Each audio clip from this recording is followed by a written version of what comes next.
Welcome to Hidden Oaks, our serene 46-acre off-the-grid ranch, dedicated to guiding you on your path to recovery from addiction and past traumas. Here, surrounded by the tranquility of nature, we offer a safe space for renewal and growth. At Hidden Oaks, we understand that the journey to recovery can be challenging. That's why our compassionate team is here to support you every step of the way, providing personalized treatment programs tailored to your unique needs. Take the first step towards reclaiming your life today. Call us at 972-932-2033 or visit our website at resolutionshealthcare.com to learn more. Remember, the path to recovery runs through Hidden Oaks. Let us help you find your way.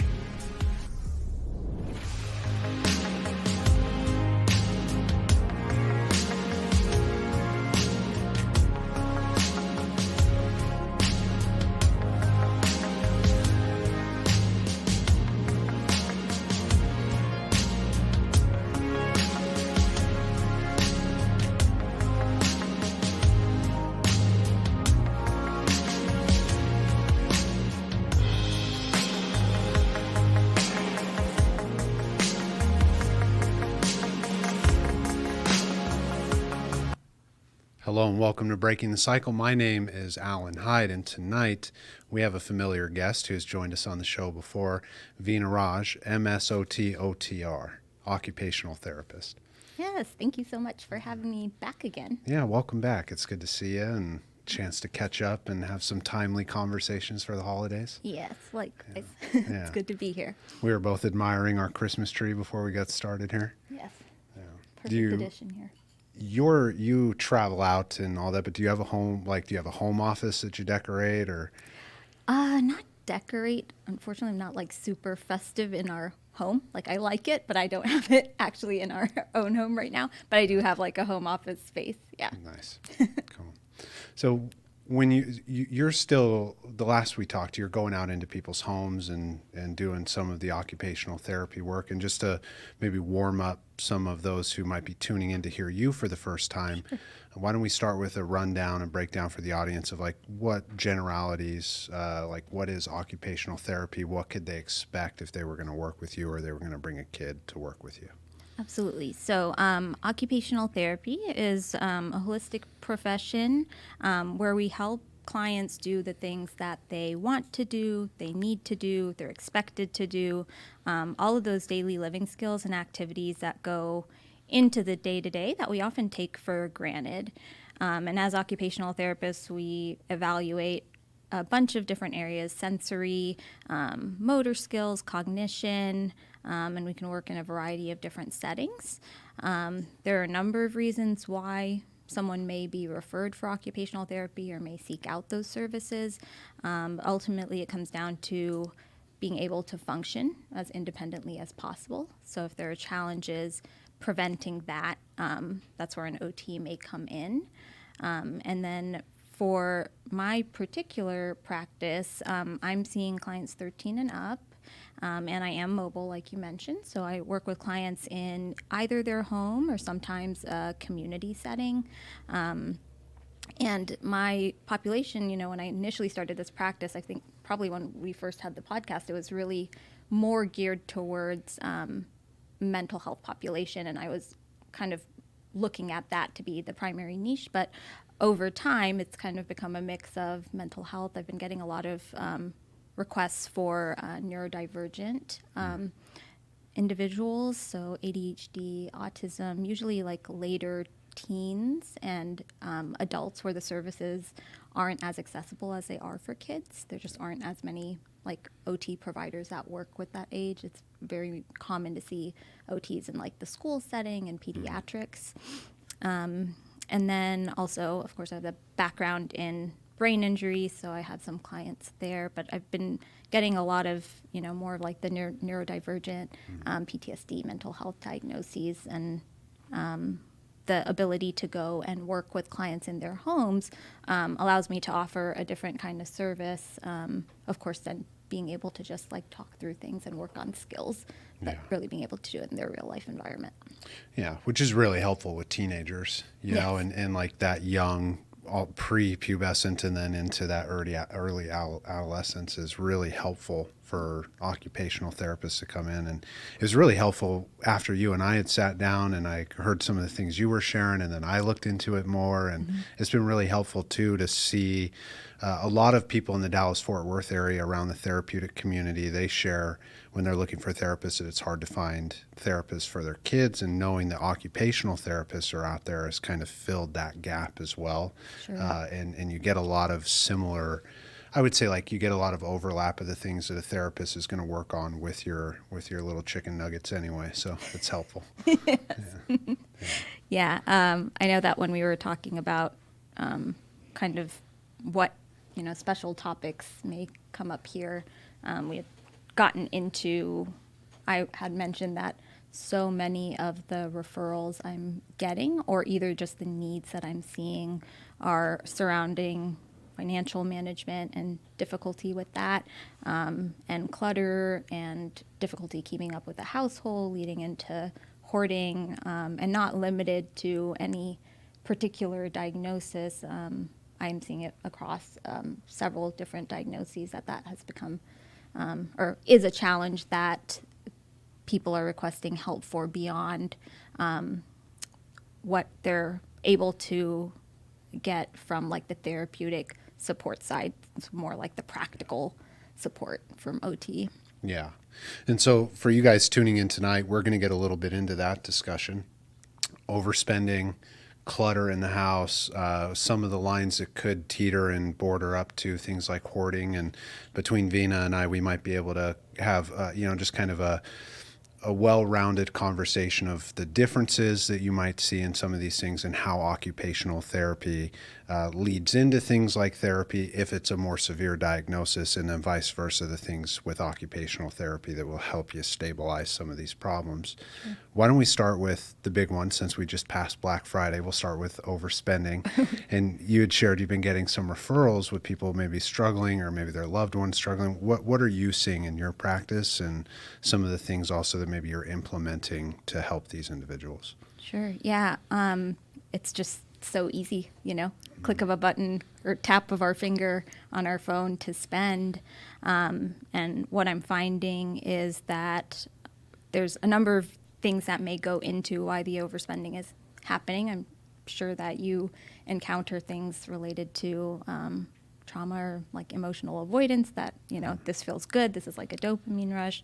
There's the impulsivity that we see with ADHD sometimes.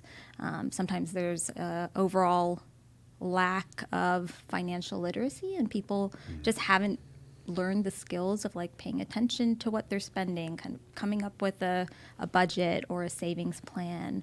And I think there's also just, it's, like I said, not just being able to touch your phone or click a button to spend, but also that there are lots of different ways. Like I noticed Amazon recently switched to, or they have a feature called Affirm, and I don't know if it's limited to Amazon, but instead of having to pay all at once, you can pay it in installments. So there's just a lot of different avenues to do that. And I also think that, I don't know that I have as much experience thinking about pre-COVID to now, but I also imagine just with everything that happened during COVID and people being limited in what they were able to do, that, online shopping, sometimes it was a need, and, just became more of an obvious choice. Yeah, and these big companies, they know buyer habits, right? Sure. And they know, I think one of the things I heard was that we became at some point in the last 10 years a very subscription heavy culture. And with subscription type buying, it's why you're seeing things on Amazon where it's like, pay this off over time. And we've always been a very like credit willing culture. Yes. And so when that met like subscription type spending, these two worlds started to converge. And, psychologically that really works to remove people from their money. Like, yes. It's like, there goes $10, there goes $2, there goes 50 cents, you're not watching it.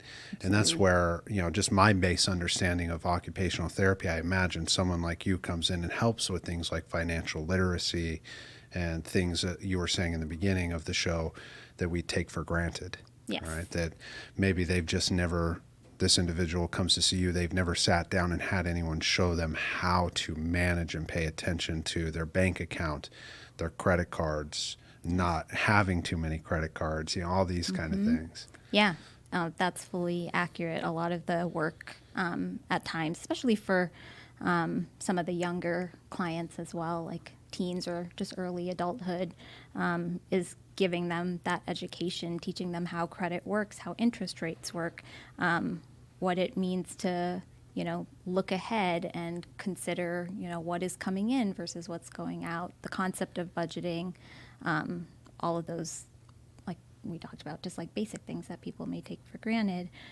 so that they have a better understanding. Because I noticed that even when I was working previously at the residential mental health facility I was at, is that there really wasn't much of an understanding of things like interest rates or credit scores. And then when if you sit down with people and say, hey, that dollar candy bar is going to turn into $75 in a little bit, they're really shocked, and it makes a difference, right? Yeah. To like have it shown to you in that way. Yeah. Yeah. Well, especially with credit cards, you're making a minimum payment, right? So you keep paying it back down to the balance, and you're not always checking in month to month to see that Yes. balance isn't going down if you're not paying more than the monthly, Yes. the monthly minimum. And people, it's no fault of their own. We're not taught to look at interest rates. And I think also, like in our settings as well, it can be a really emotionally overwhelming thing to have to look at. So people just decide, I'll deal with that a later day. And that's always a death sentence for your finances and your emotions. Yes. I'll deal with it tomorrow. It's like, it'll still be there tomorrow, and now it's a Yes. bigger monster. I know. Yes. Yes. And I know that you were asking also not just about like the financial literacy and some of those basic skills, but not just the credit piece, but the overspending piece. And I think there's so many different factors involved with that. For example, some of the clients I see who have ADHD,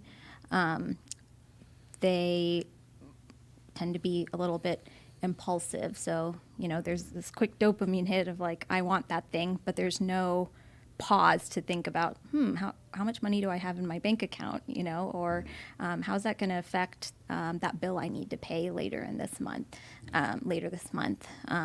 So strategies around really taking that pause to manage the impulsivity, and teaching people to look ahead, plan ahead, build in sometimes, like even if that's like, we're not going to make that purchase for 48 hours. Let's see how you feel, in a couple days. Or if it's a bigger purchase, maybe we're waiting a week, or maybe we're consulting with someone, a friend, or, have a list of questions of, is this something I already have? Is this something I actually need? Is this something that I already have something that serves that purpose? Is this going to make me happy in a week or a month? Or, so kind of helping people gain those strategies to manage the impulsivity is part of the work that I do. Yeah. Yeah. Taking the pause is, I think really in the sense of boundaries, giving yourself that internal boundary to be able to step away from something and acknowledge how you're feeling about it, but not just acknowledging how you're feeling about it, but making conscious choices for yourself. Yes. And we're not always taught to do those things. And for some reason, I keep circling back to, but I really like that you stated in the beginning, it's like, these are the things I think most people take for granted. There'll probably be a lot of people watching tonight or listening tonight like, oh yeah, well, yeah, of course. But for as many people that say, of course, there's a percentage probably just as high that would say like, oh, this is actually really helpful. I'd never thought about it like this. Right. Yeah. And then kind of to add on to that, there are things that, okay, so we talked about ADHD, but then I work with some clients who are depressed, have PTSD. You may know those skills too, but have a really hard time implementing them with the emotions that you're experiencing. And, spending can be a way to get that dopamine hit, to numb or avoid experiencing what you need to, experiencing what you're feeling. And at that point, I think in certain situations, of course, most of the clients I work with are also seeing a therapist, and that's so important, because they're often, when I see like the overspending, it's often very complex, and there's a lot of things contributing to it. And so as an OT, I'm not necessarily going in and trying to figure out all that stuff. But some of it may come out in sessions, but they're then working with their therapist to figure out better ways to cope. And then if it is, like you said, it could be very overwhelming to look at this stuff. So what's nice about having an OT come to your home is I'm able to kind of sit with that person as they go through this and break things down and make them digestible, so it doesn't cause so much discomfort that they're not able to touch it. Right. Yeah. Yeah, that extra piece of accountability. You know, there's all the lines, especially around shopping, right? Because you got to monitor whether the person's depressed and using it, right, as a coping skill, or if it's a true addictive, behavioral addictive pattern. Yes. Trauma, right, to distract and dissociate, all these kind of factors. And I would view it kind of similar to, like, if I'm working with someone who has an eating disorder, I'm going to consult with a dietitian and do the bound work there. If I'm working with someone who's got a substance addiction, we're going to be working closely with their sponsor, whether we consult or not. And then with things like the daily behaviors that could be taken for granted, working closely in consultation with an occupational therapist is really helpful for that accountability, because the therapist can't be there in the home oftentimes, or isn't going to be there multiple times a week the way that an occupational therapist might just work into their structure. Right. Yeah. And I think, talking about finances and getting into that, it's so personal. And I know people could, pick up and log into their bank account in their therapist's office and bring all their statements. But of course, there are so many other areas to cover. So it's nice to be able to have someone else you can kind of sit and get in the weeds with, and kind of work up to that over time. Because I think there's already so many things that people are, of course, talking about in therapy that it's hard to cover everything. Sure. Yeah. Well, especially when it's that private side of life and how much they're going to let you in. Yes. Yeah. What are some of the lines for you as an occupational therapist when someone comes to you for overspending that you won't touch? You won't work with them if they're engaged in certain behaviors, if there are any? I haven't encountered anything like that yet. The only thing is that it's more that they have to have the willingness and the desire to work on it, because I don't want to get into like a power struggle situation. First of all, I'm not coming in to like tell them exactly what to do, but there has to be some level of willingness and, again, desire to address that, and a willingness to be open to some degree about finances, which I always acknowledge is a very, very sensitive subject for anyone, right? That people don't want to let you into their financial lives for good reason. It's understandable. But if they're willing to go through some of that discomfort and be honest and they're truly motivated, then for the most part, I'm more than happy to work on it. Yeah.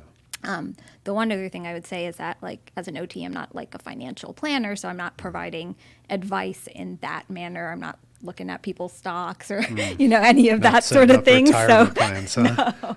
So people shouldn't be expecting, if that's what they're looking for, I'm not the person. But I will help them learn the skills and gain the financial literacy and get things organized and stuff like that. What would it look like, just kind of to give a picture to those listening, maybe like a couple week plan that you might follow with someone who's struggling with a just generic overspending? What are some of the steps you might take in a progression? So I usually start by, if they're willing to go there, I may have them pull like a statement for the last month, or pull up their transactions for the last month. And then we'll kind of sit down. I like doing this as an exercise to help people have an idea of how much they're spending on these different categories, because if people aren't looking at it, they're usually pretty surprised, and it may not be what they want or what they're expecting.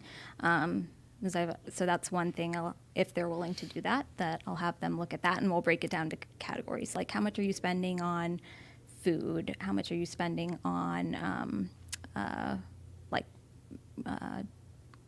deliveries, or just like things that you want? Or I'm trying to think of there was a client that I saw. Cigarettes is a big common one.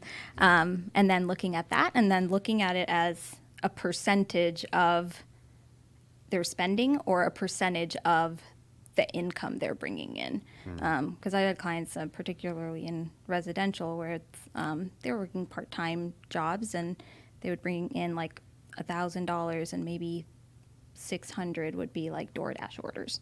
And so like sitting down and looking at that is like whoa, Right. That's a big deal. So that's something that I might start with. And then from there, instead of trying to push, immediately jumping into creating a budget, I may start with just having people track what they're spending. So pen and paper, have some sort of template where they can track their expenses. Or if they want to do that through an app or something, and that's something that we can review weekly, if I'm seeing them weekly. And then once we kind of start to look at that, we can identify what are the patterns, what's going on. I usually will talk to them. One of the therapies that, I'm not an expert by any means, but I have some training in acceptance and commitment therapy, which I really love. And I usually at some point in my work, it's kind of just aligns very well with occupational therapy and the participation-based interventions. So almost always we'll come to values at some point. So usually in that initial discussion or in those first couple weeks of working on financial management or looking at that, I'll talk to them about what their values are around money, what they want that to look like.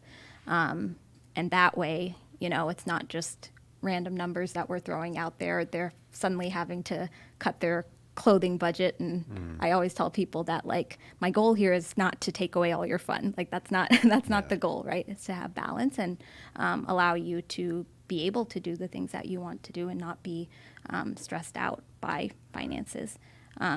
So being able to pull in that values piece helps to then lead into starting to form a budget.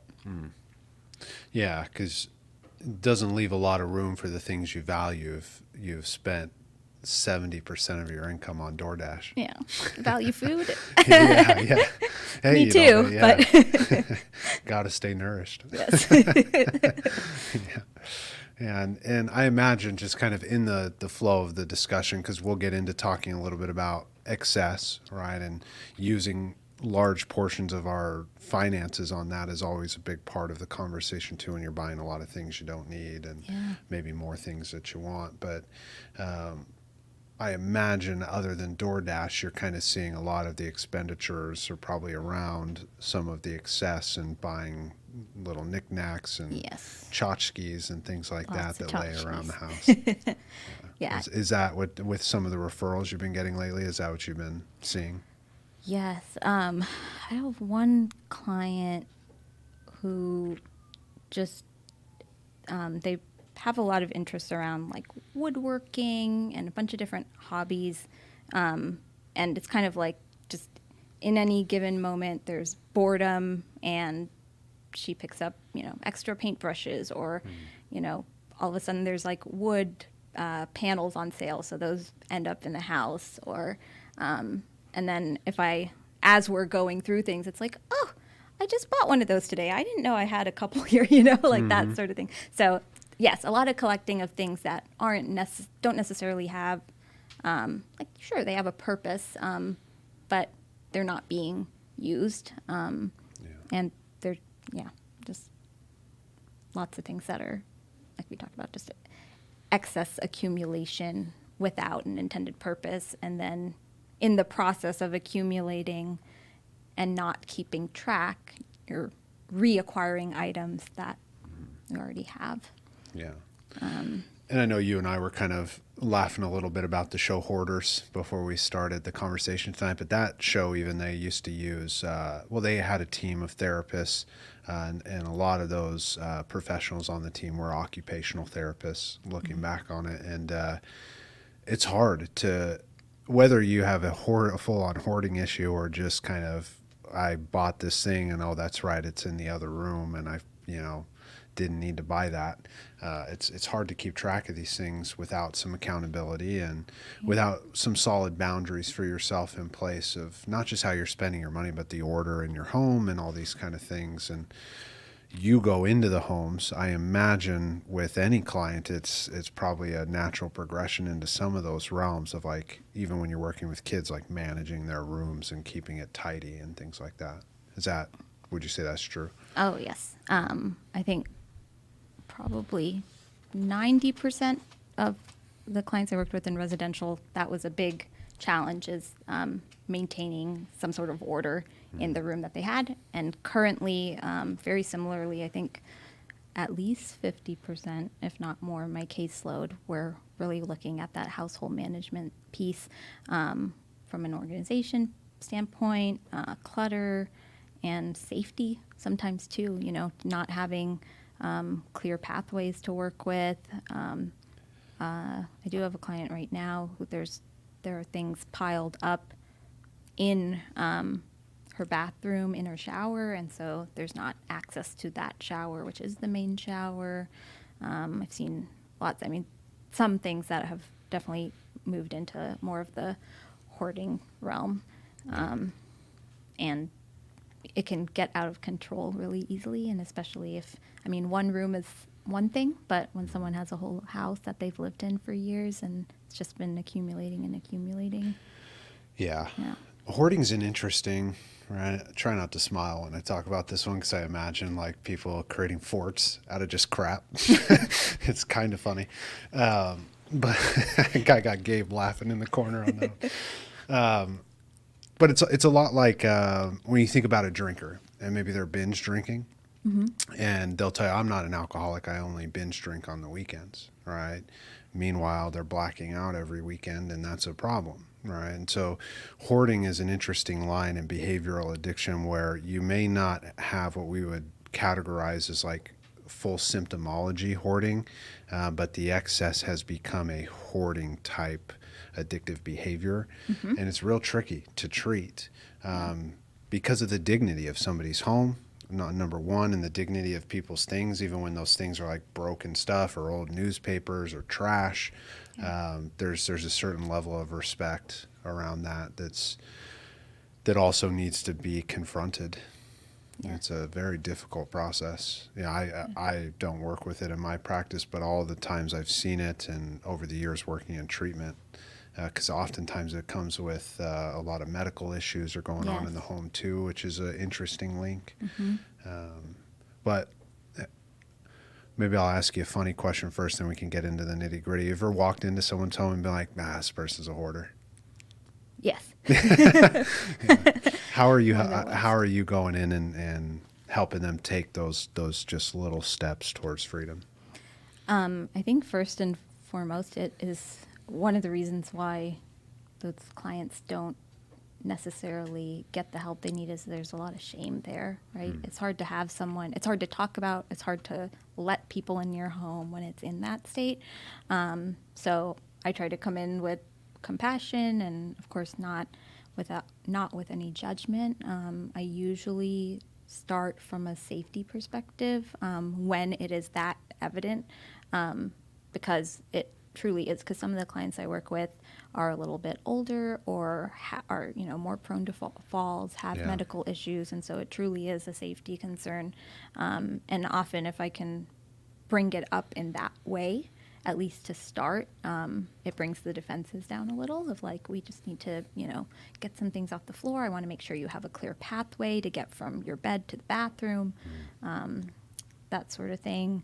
And then, it is super overwhelming. Like if I go in there initially, like I feel pretty overwhelmed too. There's a lot to get to. Yeah. And then there's the balance there of, where is my role? Where's therapy going to help you? At what point do we need to have someone like a cleaning service come in, and trying to work all that stuff out. But one of the biggest things is just being able to get in there and come in with compassion and show that you're not judging the person, because they have to be able to build up that relationship before we can move into trying to clear through belongings. I always make sure I let people know, like, I am not going to, first of all, I never call anything like junk or broken or any of those types of terms, but, I'm not going to be the one to throw anything out. Like, it's going to be your decision throughout. And it is really emotional. I had one client that I was working with, and she was already just kind of going through a lot, had just gotten out of a PHP or IOP program. And when we started to get into it, this was like one of her primary goals. Like she said, she wanted the clutter out. Those were her words. And then when we went to take one bin to start to sort through, she started sobbing. It was so hard to and part of it is not, it's not always an emotional attachment. Sometimes it's like paralysis from trying to make a decision and wanting it to be perfect. Yeah. And that in and of itself is just such a hard process. So before I even get into we're going to talk about what we're going to do with these belongings or anything, I really have to be able to build up that trust and let them know that, I'm here to support you in this, and I'm not going to be telling you what to do. I'm just going to guide you through the process at your pace. Yeah, and I think it's an important segue too, for family members who might be listening to this, well, I already have the relationship with them. It's the outside accountability of somebody coming in as a professional with respected boundaries that could be invited in. That relationship that gets built isn't that personal relationship. Yes. It's the professional boundaried relationship of what that individual needs to hear. We look at that very similarly with a 12-stepper in addiction, right? Mm-hmm. The sponsor comes in, well, why didn't you listen to me? I'm your wife. It's well, I wasn't ready to hear it. And it's that piece that you touched on early as well for the family members to remember, is that the willingness, once it's there for that person, then to hold themselves accountable to someone that the source of the shame has not built up so heavily, and family is the first place that occurs. Yeah. That perpetuates all of the defenses that would be set up. I think another interesting thing I heard you touching on too is when we talk about maybe older individuals who struggle with clutter or they have medical issues, that's think about it like a front, right? It's this is where we wash the money, right? It's a very good front presenting problem to say oh, well, this is why we do this, when the reality is you would flip that, and the reason they do that is so that they could have some sense of control when all of this is out of control, their medical health and the problems of their life. And it's why you see a lot of clutter in older individuals' homes, because it's a really easy way to, I think, without saying maybe live in the excuse, it's a really easy way to defend against making major changes. Yes. I'm curious if you would agree with that. I think that's sometimes how I try to conceptualize it, but always open to feedback too. Yeah, I would agree with that, because I think, well, for one, I think people are often trying to hold on to how things were previously, and making changes are hard. And this also, if someone is feeling down or, I don't know, they're not able to fix something, this is just aging, what's happening, it allows them and ends up pushing people further and further into isolation, because, they disconnect and they won't have people over, and stuff like that. So, yeah. Which ties into, as you guys are following along with us, it ties into that piece we were talking about earlier of, when we're we're isolating and not being open with our just kind of emotional experiences. This could be due to traumas. This could be due to feeling severely depressed, right? We know that's with the isolation, but more nuanced when it's clutter, right? Because now we're feeding deeper into those cycles of trauma typically. And that could be a long conversation. There's a lot of different types of trauma that lead to these behaviors. And so I think the best thing maybe Veena and I could share on this, and we're already both kind of touching on it, is if you've got a loved one who's struggling with this, don't try to go in there and start shifting things around for them, because it can be very complex, and it takes a team, especially with excess and excess spending.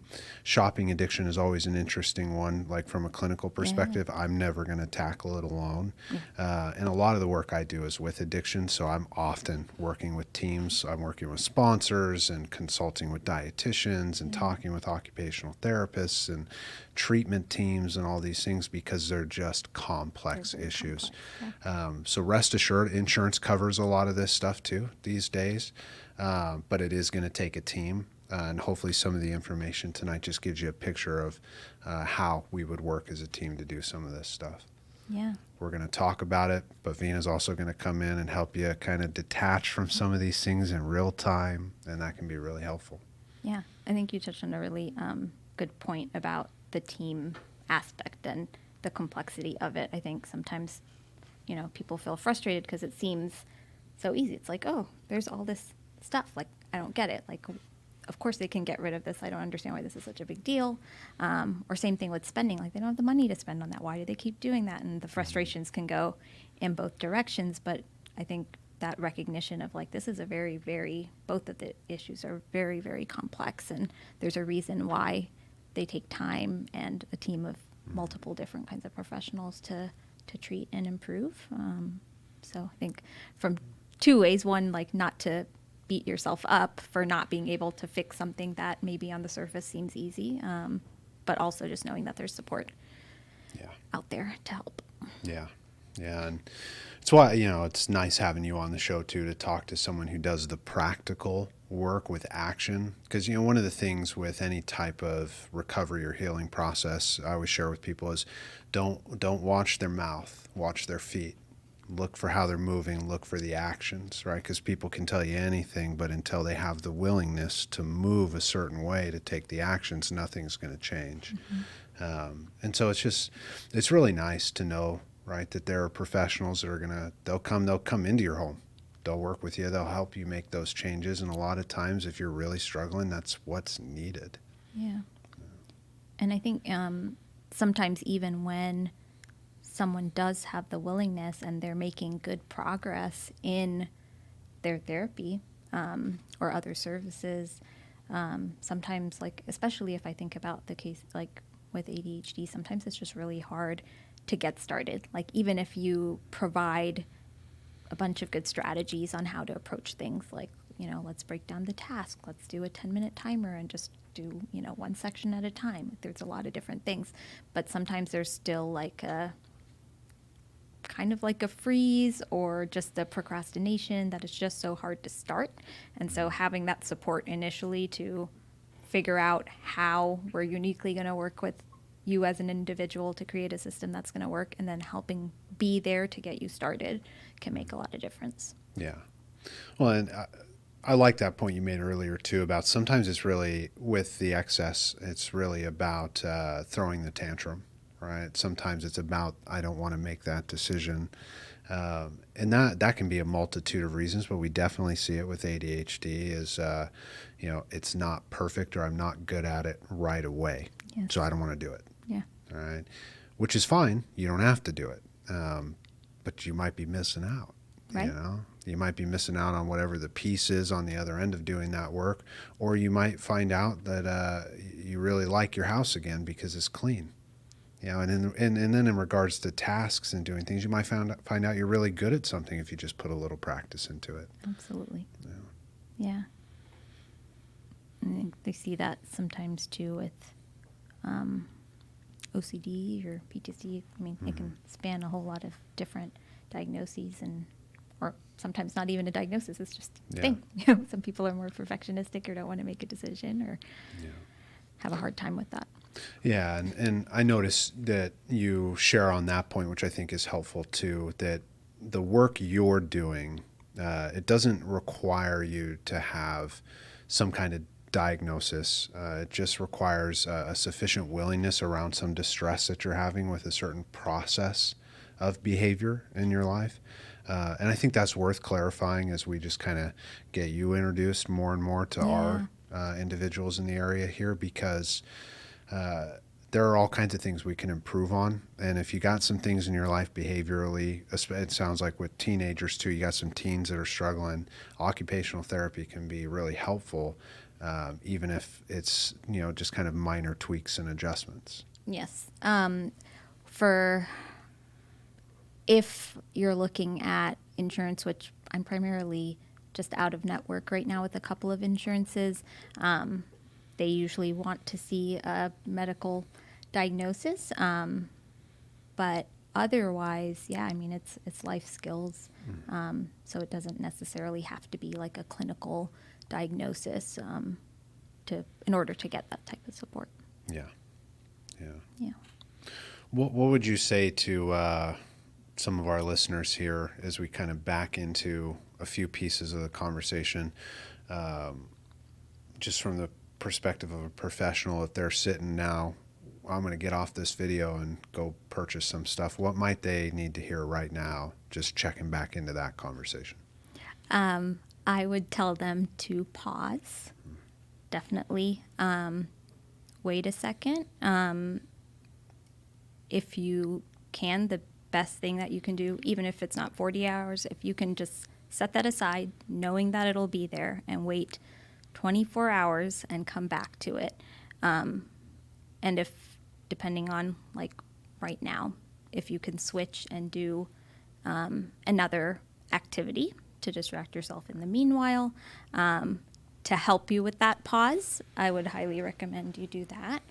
And start to get into some of those questions that I was mentioning earlier of, do I really need this item? Is this something that's going to bring me joy? How does purchasing this item in this moment with my current financial situation align with my values and what I want for my future self? And that's where I'd start. Yeah.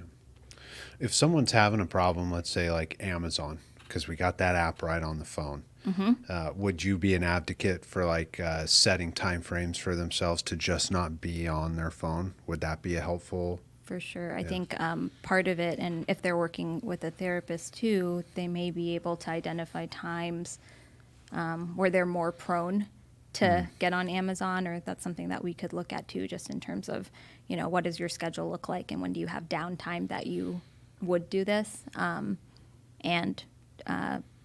Keeping the phone away, or potentially just to make it a little bit harder, maybe removing the app from the phone. So you have to get on a computer and log in order to get on there. Yeah. Again, everything takes a little bit of self-control. So that's why I think it comes back to like that willingness, and like what someone is open to trying and doing that work with their values. Yeah. Baby steps, huh? Baby steps. My last client of the day, we're talking about some pretty big decisions he needs to make. And I just told him, I said, look, man, tomorrow 0.01% is better than 0%. All right. Well, I'll expect to check in next week. It's like just those little increments, they add up. I love that. I love that too. And I think that applies to everything. Like you were just saying about things being perfectionistic or like wanting it to be all right now. Like if someone can take that perspective, exactly what you just said, with any of these things, even if it's a cluttered home or my finances are in disarray, I'm spending too much, just start somewhere. Yeah. Right? Just start somewhere. And those small things add up over time. Do you have any just kind of, and maybe I'm putting you on the spot here, but success stories that come to mind when you think of just kind of watching individuals come in, maybe weren't willing, got willing, implemented some structures, and things got better for them? Definitely. I have a current client right now, and things are up and down, just the nature of the PTSD and what things get triggered. But initially, when we were working together, I was trying to put some systems in place. This was particularly around clutter and cleaning. And I was wanting to try a checklist or breaking things down. And she's really, really, really good at avoiding. She is tells really great stories. So we would always end up somewhere over here, and then it'd be like, okay, let's bring it back. And after we went through that a few times, I recognized what was going on. I was like, it just seems like you're kind of pushing back. Is that accurate? Like, do you not want to do this? And she brought up, kind of dynamics that kind of made her not want to do anything with a checklist or structure, because she wanted it to be done perfectly and she didn't want to face that disappointment. But then again, as we've built our relationship and she knows I am safe and that I'm not looking for it to be perfect, she has now started to, we've kind of had to play around with the ups and downs in terms of structures, but we got something together where it just lists out all our activities and she picks a few things to do each day, and that seems to be working for her. So she, when I first started working with her, she would have like a sink full of dishes and fruit flies and Gosh, that had to be annoying living with. Fruit flies are annoying. Fruit flies, man. they are annoying. I get rid of them immediately if they ever crop up. But just things all over the floor and laundry that was, put in the washer but never moved to the dryer, like all these types of things that may have been like partially started but never completed. And then again, over time, as we built that trust and we talked about that resistance piece, she and then started calling these things, like every little thing she did, it's an accomplishment because it's something that she hasn't been doing. She began doing them. Now, is it perfectly consistent all the time? No, but more times than not, she's loading the dishwasher. More times than not, she's doing her full load of wash. She's, throwing out the litter boxes, things like that. And now we're hoping to move into like a little bit more structured decluttering. That's something that we have been able to start in session, and she has already taken some things, put them in recycling, taking some things, donated them. And another area that was kind of like what we were talking about with finances she was avoiding was mail. And for months she was not taking her mail out of the mailbox until there was something that came in her mail that she really needed to address and didn't see it till late, and it kind of spooked her a little bit. And so we then also, she was like, okay, I need to get on this, and we organized it into different file folders, started going through everything, putting everything in recycling, and then she got into that rhythm too of like, the recycling got collected and now I'm tossing that out. So it's a process, but I definitely have seen people make improvements. And with that client, I imagine some maybe like more neurological type diagnoses stuff going on, or just severe trauma. Severe trauma, and then along with that, she's in recovery, but some addiction as well, or alcohol use. Yeah. Yeah. Just as you were describing it, I was, without having to go too much into depth with the few minutes we have left, but it's interesting because we get a lot of comments on the internet with the videos we do, and like, oh, we need more information, or oh, come on, like, of course, right? But I think it's important to remember as we cap a conversation like this, oftentimes with the work Veena is doing, she's coming into the homes of people who are in severe duress, right? And distress, and they need this support. And that may be even some of the people listening to this, and it's there. The support is there. And these success stories, I think is real important that you had highlighted the piece of like when they do something in the step direction with action, that's an accomplishment. Absolutely. No matter how small. And, for the bros who'd listen to this and be like, oh yeah, I could take out my trash. Okay, well, we're not talking to you. But for those who are struggling, Yeah. it's nice, that we're touching on these pieces, and small growth is better than no growth. Absolutely, and especially if you think of someone who is aging and is at more risk for falls. There is some neurological stuff as well. It's just not the primary, but the fact that she's getting her laundry done means that laundry is not strewn on the floor where she could fall. So those little things really can make a big difference. Yeah, Yeah. absolutely. Veena Raj, any last words that you would share with our audience before we close out for the night?